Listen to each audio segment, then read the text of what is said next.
ഓം ഗണപതയേ നമഃ. ഓം രാമചന്ദ്രായ നമഃ. പ്രിയപ്പെട്ടവരെ, നമ്മളിന്ന് പരിശോധിക്കുന്നത് വാൽമീകി രാമായണം യുദ്ധകാണ്ഡത്തിലെ 77ാമത് സർഗമാണ്. സഹോദരനെ സുഗ്രീവൻ വധിച്ചത് കണ്ടപ്പോൾ നിശുംഭൻ അതിശക്തമായ ഒരു പരിഘവുമായിട്ട് യുദ്ധരംഗത്തേക്ക് വരുന്നതിനെ പറഞ്ഞുകൊണ്ടാണ് 77ാമത് സർഗം ആരംഭിക്കുന്നത്. പൊന്നിൻ പോള കെട്ടിയതും വജ്രവും പവിഴവും പതിച്ചതും കാലദണ്ഡം പോലെ ഭീമമായതും രാക്ഷസന്മാരുടെ ഭയത്തെ നശിപ്പിക്കുന്നതുമായ ആ പരിഘവുമായി നികുംഭൻ യുദ്ധരംഗത്തേക്ക് വന്ന് വായുവിൽ അതൊന്ന് വീശി. അതിൻ്റെ അഗ്രം കൊണ്ട് വായുമണ്ഡലം ഒന്ന് പിളർന്നു എന്ന് തോന്നലുണ്ടായി. അതുമൂലം വലിയ ശബ്ദകോലാഹലം ഉണ്ടാവുകയും അളകാപുരി എന്ന നഗരവും ശ്രേഷ്ഠങ്ങളായ ഗന്ധർവഗ്രഹങ്ങളും താരാഗണങ്ങളും നക്ഷത്രങ്ങൾ, ചന്ദ്രൻ, മഹാഗ്രഹങ്ങൾ എന്നിവയും നഭസ്ഥലമൊട്ടാകെയും ആ ചുഴറ്റലിൽ ഉണ്ടായ ചുഴലിക്കാറ്റിൽ ഒന്ന് കറങ്ങി എന്ന വിധം തോന്നലുണ്ടായി. പരിക്കത്തിൻ്റെയും ആഭരണങ്ങളുടെയും പ്രഭയോടുകൂടിയവനും വർദ്ധിച്ച ശൗര്യത്തോടുകൂടി അഥവാ കോപത്തോടുകൂടി യുദ്ധരംഗത്തേക്ക് വന്ന നികുംഭൻ ജ്വലിച്ചു നിന്നു, ശക്തിമാനായിട്ട് നിന്നു.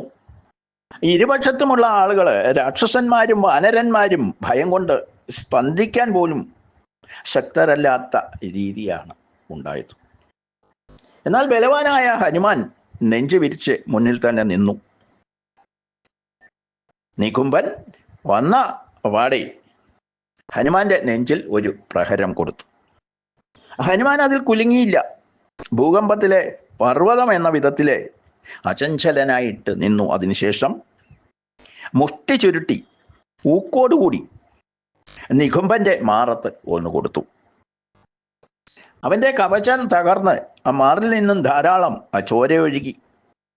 മുഷ്ടിപ്രയോഗം കൊണ്ട് മേഘത്തിൽ മിന്നൽ എന്ന രീതിയിലെ ജ്വാല ഉയരുകയും ചെയ്തു. നികുംഭൻ ഒന്ന് കുലുങ്ങിപ്പോയി. അല്പസമയം സ്വസ്ഥത പോയി. ആ സ്വസ്ഥത വീണ്ടെടുത്തപ്പോൾ ഹനുമാനെ പിടികൂടി.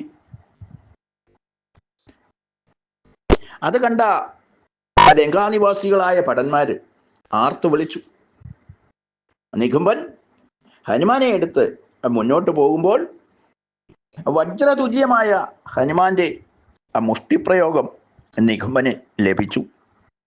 മുഷ്ടിപ്രയോഗം ലഭിച്ച നികുംഭന്റെ കൈ അയയുകയും ഹനുമാൻ മോചിതനാവുകയും ചെയ്തപ്പോൾ അവനെ ഭൂമിയിൽ തട്ടി വീഴ്ത്തി അവന്റെ മാറിലേക്ക് കുതിച്ചു ചാടി അവന്റെ കഴുത്ത് പിടിച്ച് ഞെരിച്ച് വേർപെടുത്തുകയും ചെയ്തു.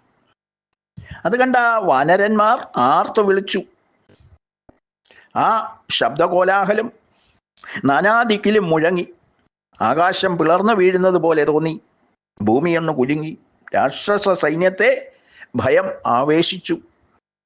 ഇത്രയും വിവരങ്ങൾ പറഞ്ഞുകൊണ്ട് 77ാമത് സർഗം പൂർത്തിയാവുകയാണ്. ബാക്കി വിവരങ്ങൾ നമുക്ക് അടുത്ത സർഗത്തിൽ മനസ്സിലാക്കാം. ഓം രാമചന്ദ്രായ നമഃ.